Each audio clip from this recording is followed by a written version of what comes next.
Dalton Chase. You know, if you were going, you couldn't do better to find a Xeno peace advocate than somebody named Dalton Chase. Ugh, just screams of silver spoons. So anyway, Dalton Chase. He's the former governor of Aardvark 1 and Vandal 1. And he's become a federal congressman. Why? Because there are some people out there, for some reason, think that after you fire a gun at someone's family, and then all of their relatives get in their trucks and they come barreling towards your home, that they want to talk and they want peace. Yeah, the Stargoids, whatever they are, they're not coming for peace. They're not coming to say hi. It's just not going to happen. But here we go. We've got Dalton Chase, the former governor of Aardvark 1. He's become a federal congressman. And there was a special election. And despite his relative youth and inexperience, how games often mirror reality.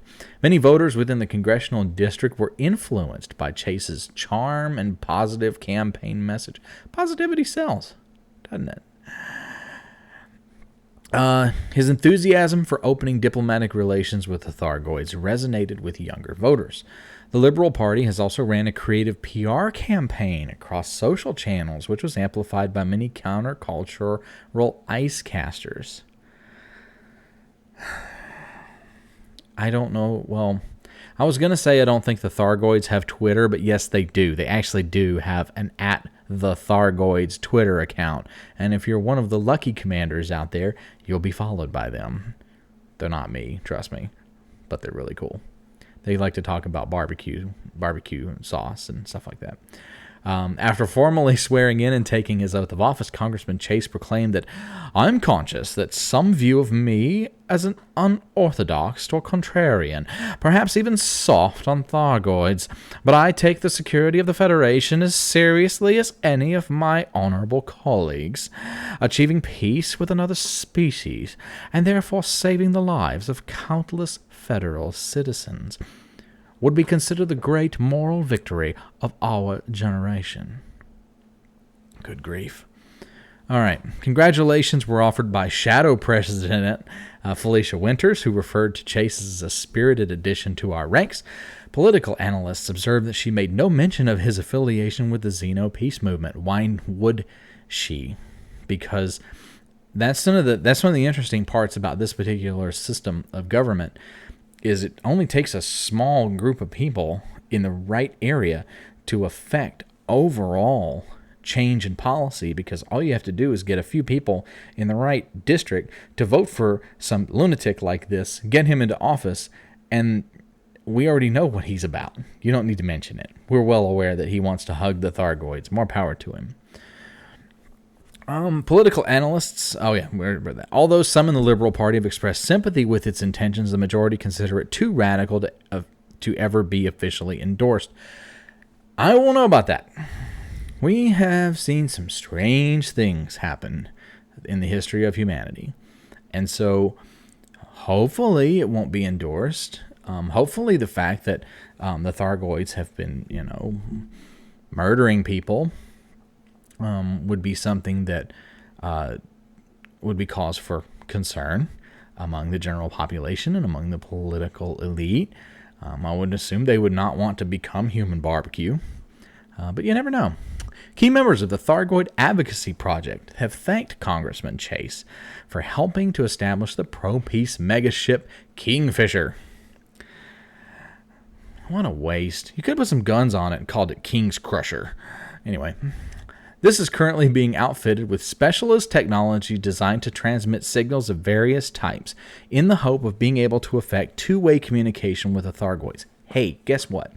So, on the Nightwish, we typically operate many thousands and thousands of light years away from human civilization, because our mission is to seek out new worlds. We explore. And so a lot of what I read and I see, I don't get to experience. I'm kind of a third party. I don't want to say I'm neutral, because I am loyal to the Emperor, But I'm neutral in the sense that a lot of this is not happening to me. This is happening with me. This is something I'm reading and watching. But more to the point, being out here in the middle of nowhere, we get an opportunity to watch a lot of archived digital entertainment. And there was a period in human history where motion pictures were very prevalent. And they made these things, and they were very extravagant. And there were all kinds of, and they called them movies. And in the movies, there's this one in particular. It's a classic. It's actually considered a legendary piece of entertainment. And these aliens came to Earth, parked their big spaceships over each of Earth's cities, and the military sent up a helicopter with some flashing lights to kind of flash their lights and send signals and sounds and all this other stuff to the alien spaceship. Guess what the aliens did?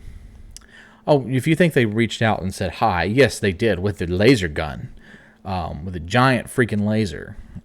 Couple of blasts from that thing, and that helicopter was toast. And about 20 minutes later, so was almost every major city on Earth. So, yeah, you tell you what, you take Kingfisher and you go right up to a Thargoid mothership, because that's probably what it's going to be. You flash your little lights, play your little synthesizer music, pretend that you're in Close Encounters of the Third Kind, and we will be there to mop up after the barbecue is over.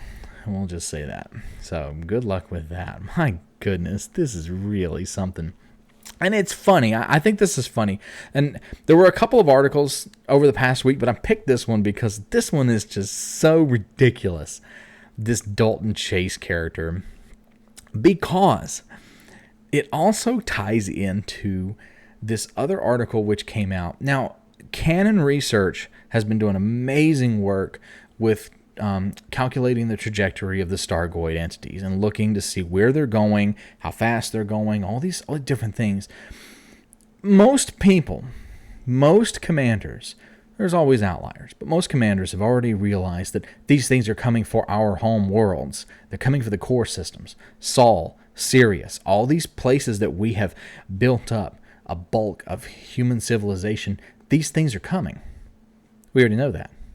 Well, only recently has Orion University and a bunch of other places that are quote-unquote scientific experts on this thing. Essentially, the Pilots Federation has decided to join in the party and take Canon's research and put their name on it and say, hey, guess what? We agree that the Stargoids are coming this way. Yeah. It's one of those moments where, the train is very obviously coming down the track, but some people are just so jaded with their protocols and procedures that they've got to run through a checklist. And by the time the checklist is done, guess what? The train's on your doorstep. Or in this case, the caustic alien flowers are on your doorstep. And you're stuck with an episode of the book The Ruins, and you can't get off the hill. And you're going to get eaten, basically. All right, so that was fun. Dalton Chase, good Lord. Well, Dalton, I hope you get a chance to hug a Thargoid, brother. And I hope that when you do, that it goes viral in terms of social media. If you get a disease from hugging a Thargoid, I'd appreciate it if you didn't share it with the rest of us. All right, everybody take care, fly safe out there, and I will see you. 07.